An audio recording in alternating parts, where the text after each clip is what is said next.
innocent representation. Innocent representation.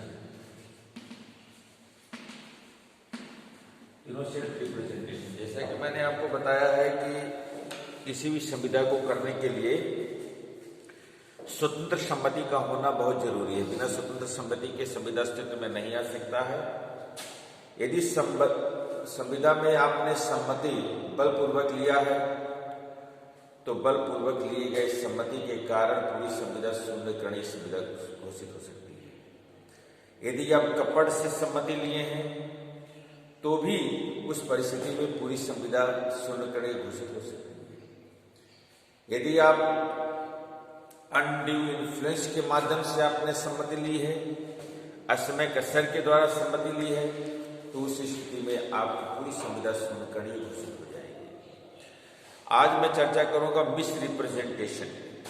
इसको हम English में कहेंगे इनोसेंट रिप्रेजेंटेशन। इनोसेंट जैसे वर्ड आप सुन रहे, इनोसेंट मतलब a person who is indulging himself in making of the contract, and a person who is giving the statement and the material fact of the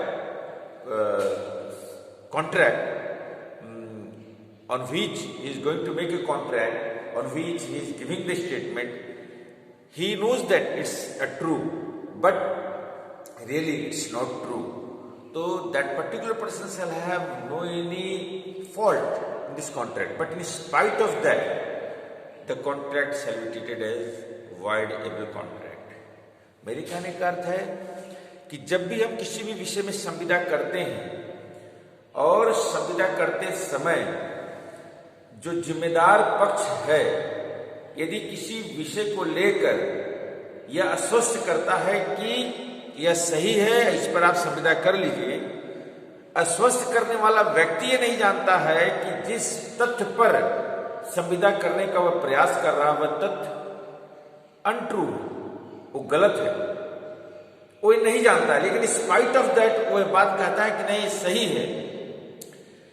ऐसा नहीं कि वो जानता है कि वो गलत है, ऐसा नहीं है, वो नहीं जानता है कि गलत है, लेकिन वो आश्वस्त दूसरे व्यक्ति को करता है कि यह बात सही है और इस पर आप कांटेक्ट करिए, तो ये कहा जाएगा कि वहां पर इनोसेंट रिप्रेजेंटेशन हो रहा है।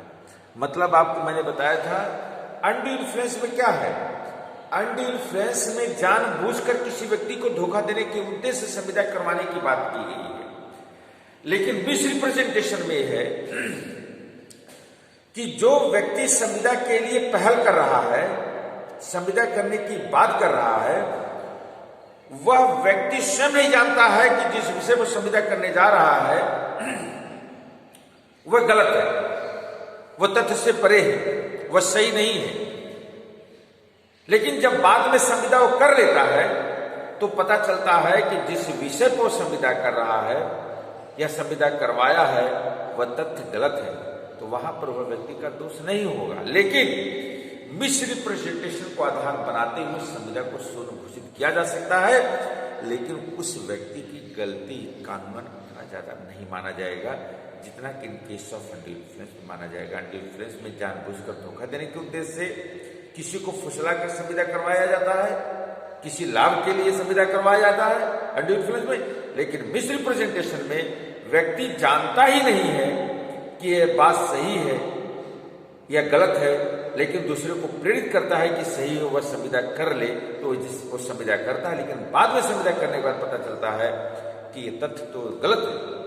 तब स्थिति क्या होती है कि स्थिति सही नहीं होने के कारण संविदा शून्यकरणीय घोषित हो सकती है, शून्य घोषित करवाया जा सकता है। जैसे उदाहरण मैं आपको बता दूं, जैसे ए है, एक अपने घोड़े को बेच रहा है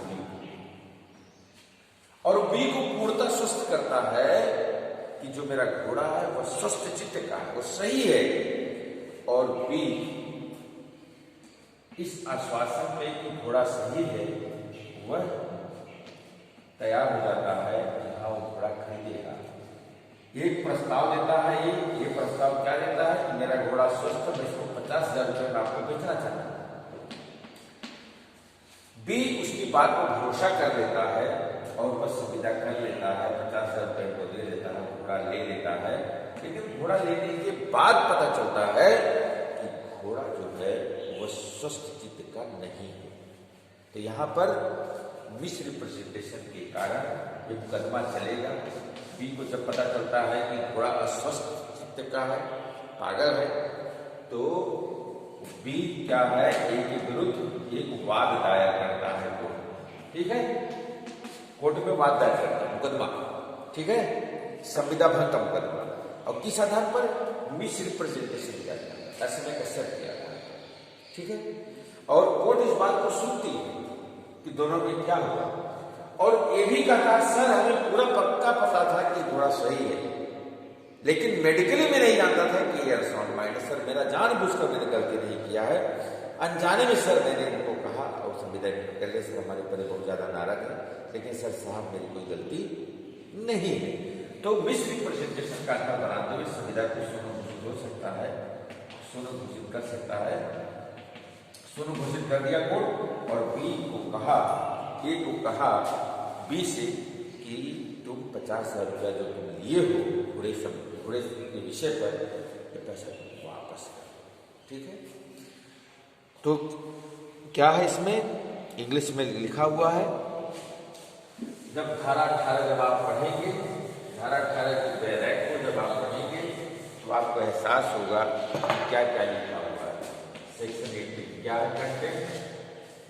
a representation is statement, a representation is a statement, a representation is a statement or omission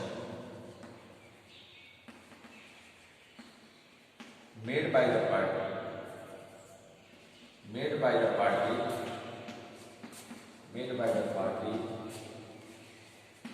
at the time of the making of the contract, at the time of the making of the contract,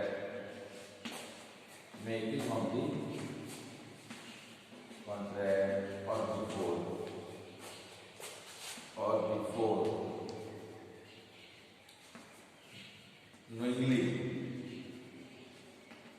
knowingly that the fact is true, knowingly that the fact is true, but really it's not true. It's not true. Shall be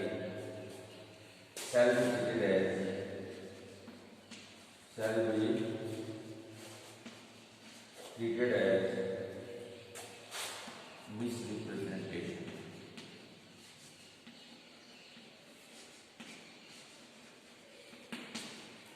ये है एक पूरा misrepresentation. आंख का इशारा करना, मौन का होना, आंख का इशारा करना, मौन का होना, सिर का हिलाना, यह भी एक प्रकार का रिप्रेजेंटेशन समझा जाता है।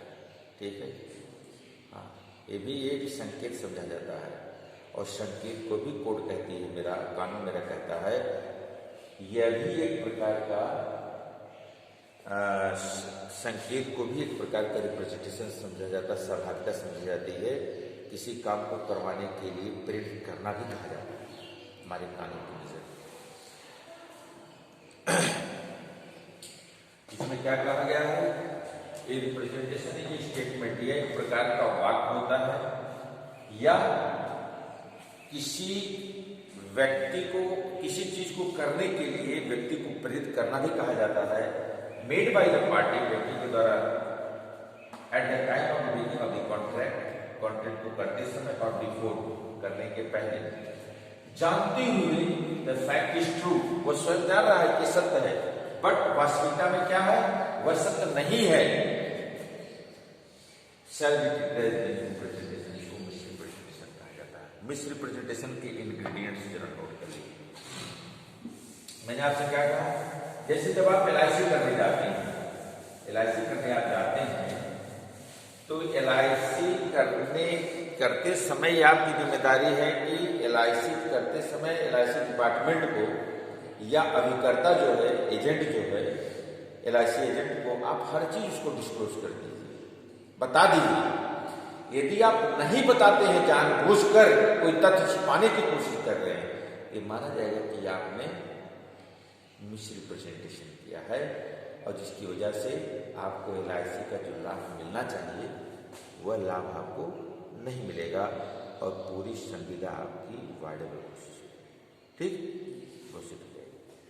जैसे इसमें इंग्रेडिएंट्स क्या है, इंग्रेडिएंट्स में नंबर 1 अनवारंटेड assertion,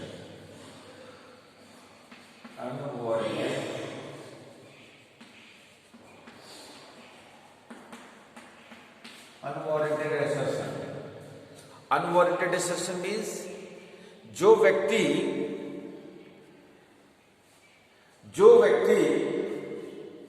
किसी तथ्य पर आश्वस्त कर रहा है किसी दूसरे व्यक्ति को कि यह तथ्य सत्य है, सही है, और इसको आधार मानते हुए इस पर आप संविदा कर लीजिए,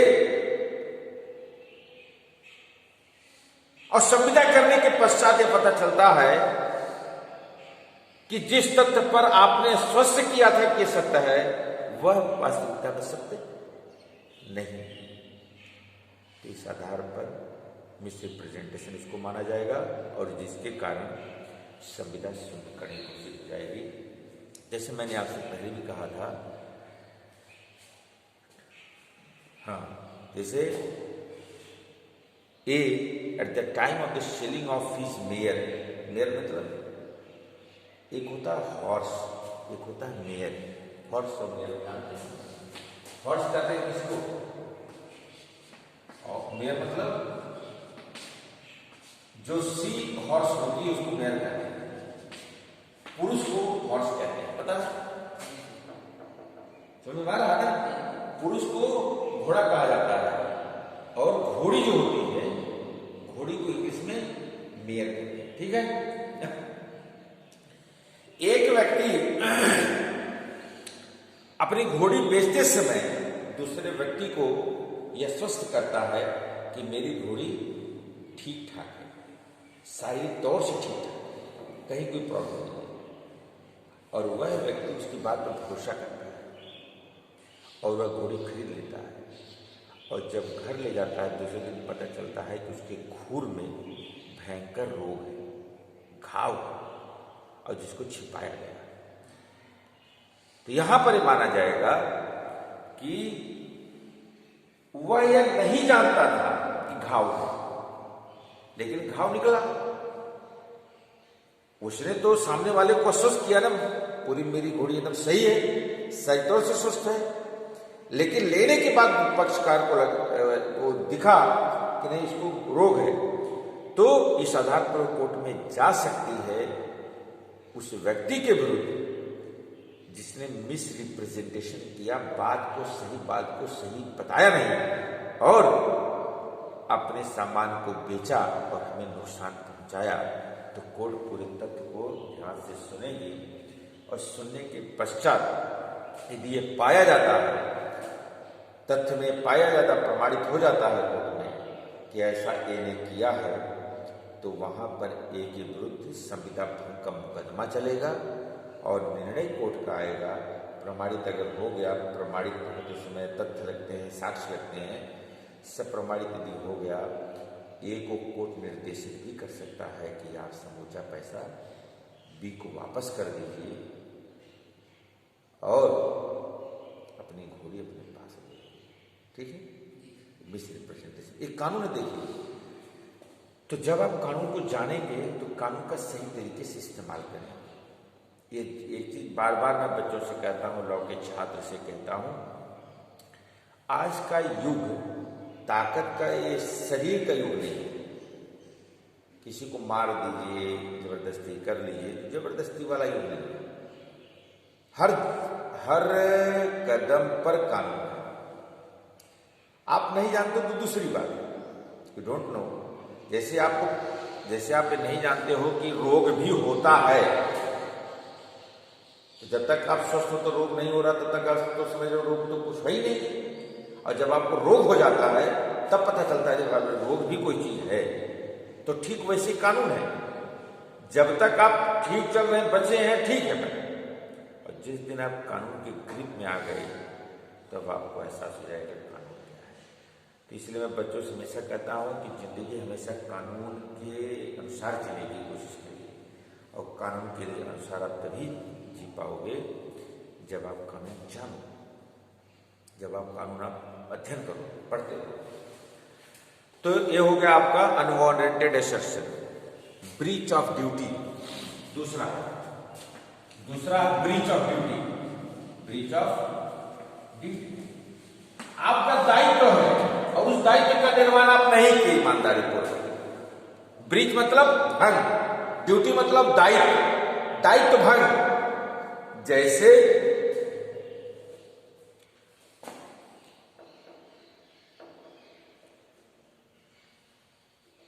हाँ, इसमें क्या हुआ, आपने सामने वाले को गलत तत्व पर प्रेरित किया और प्रेरित करके उसमें आपने कुछ लाभ भी प्राप्त किया, और लाभ प्राप्त तो आपने कर लिया, लेकिन सामने वाले का बेचारे का नुकसान हो गया, वो तो संविदा कर लिया। तो ऐसी स्थिति में कोर्ट संविदा भंग का मुकदमा संचालित करेगी। संचालित करते हुए संविदा को शून्य घोषित करते हुए शून्य घोषित करेगी। जैसे ए और बी, ए LIC एजेंट है और बी LIC करवा रहा है, अभी करता है जिसको हम कहेंगे एजेंट है, और एजेंट जिससे LIC करवा रहा है। अगर बी कुछ मेटेरियल फैक्ट छिपाने की कोशिश करता है, जैसे डेट ऑफ बर्थ छिपाने की कोशिश करता है, नाम छिपाने की कोशिश करता है, तो बाद में आप तो आज छुपा लिए, लेकिन 3 साल बाद जब बात उभर के आएगी तो बी का यह दायित्व तो बनता था कि इस बात को डिस्क्लोज करे सारी चीजों को। एक की गलती नहीं है, it is not the fault of that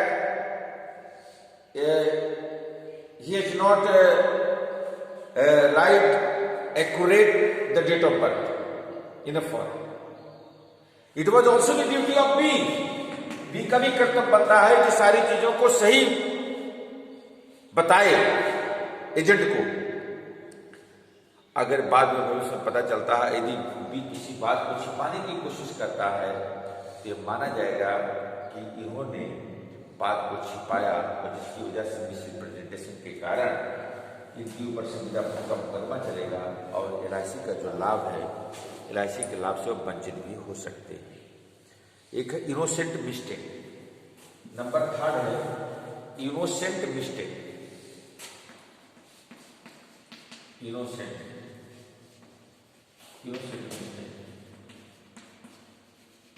mistake मतलब बिना जानबूझ के गलती। एक होता है जानबूझ के गलती करना, एक होता है बिना जानबूझ के गलती। ठीक है, मैंने आपसे बताया था अंडू इन्फ्लुएंस क्या है, जानबूझ के गलती करना, जानबूझ का परेशान करने की उद्देश्य से, उसका सजा अलग होगा। इसमें आपकी सजा कम होगी, आपको कोर्ट रियायत दे देगा, भाई नहीं जानता था। इनोसेंट मिस्टेक में क्या होता है, व्यक्ति नहीं जान रहा है। जैसे ए कहता है कि मेरी बिटिया जो है एक्स बहुत अच्छी है, स्वस्थ है, आप इसके साथ शादी कर लीजिए बी को, और बी की पूरी बात भरोसा करके शादी कर लेता है, और शादी करने के बाद पता चलता है कि उसको रोग है, इपिलिप्सी का रोग, मिर्गी का रोग। लेकिन इस बतिया को ये भी नहीं जानता था मेरी बिटिया को रोग हो गया। और जब भी कोर्ट में जाता है ए के विरुद्ध, तो बेचारा कहता है साहब मैं स्वयं नहीं जानता था, आप अगल बगल पूछ लीजिए किसी से भी, कोई नहीं जानता। तो यहाँ पर संविदा को भंग करेगा, ए को हल्का राहत देते हुए कोर्ट बी को मुक्त करेगा और बी को स्वच्छंद करेगा कि अब आप जाइए अपने अनुसार अपना जीवन यापन करिए। एक मुकदमा भी बड़ा इंपॉर्टेंट था, हाजी अहमद यार खान वर्सेस अब्दुल गनी खान 1937 का है। हाजी अहमद यार खान,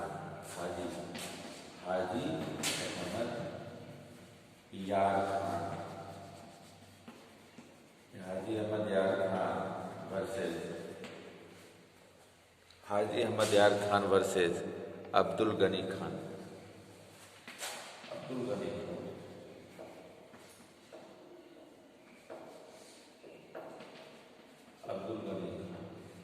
ये यार 1950 इसमें भी यही हुआ था, शादी को मिस रिप्रेजेंटेशन के कारण उसको मुक्त कर दिया गया था। पूरी बात समझ में आ गई होगी। मिस रिप्रेजेंटेशन का मतलब है बिना जानबूझकर किसी तथ्य पर किसी व्यक्ति को अस्वस्थ करना कि यह सत्य है लेकिन वास्तविकता में वो सत्य नहीं, और संविदा करवाना।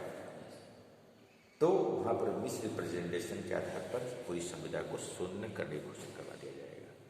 तो आज मिस रिप्रेजेंटेशन कंप्लीट होता है। कल मैं आपके साथ चर्चा करूंगा मिस्टेक जो संविदा को शून्य घोषित करवा सकता है। Thank you very much, have a great day, God bless.